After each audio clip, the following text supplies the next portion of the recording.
pingas estaban listas para a aventura.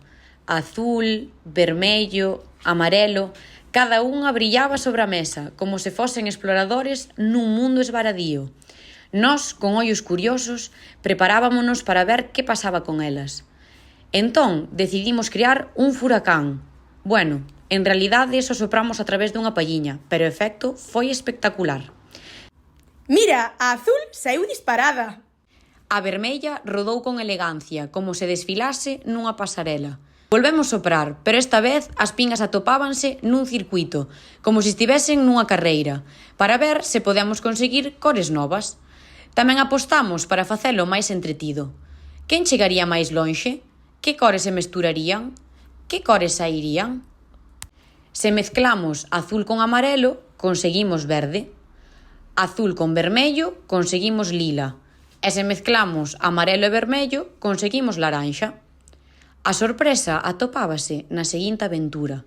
Tivemos unha idea. Collemos un prato e botamos leite nel. As pingas caeron na superficie branca, flotando como exploradores nun océano misterioso. Agora flotaban nun misterioso océano branco.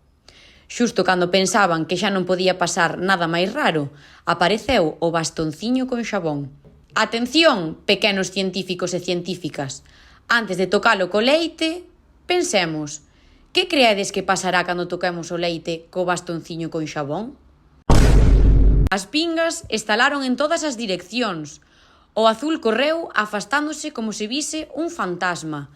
O vermello espallouse, o amarelo saltou como un foguete e o verde xirou sobre si mesmo. As pingas preguntáronse, que está a pasar? O segredo estaba no xabón, que rompía a tensión superficial do leite e facía que as cores bailasen como se estivesen nunha gran festa. Agora que sabemos que o xabón fai que as cores se movan, probemos cousas novas. Que pasa se tocamos con máis bastonciños?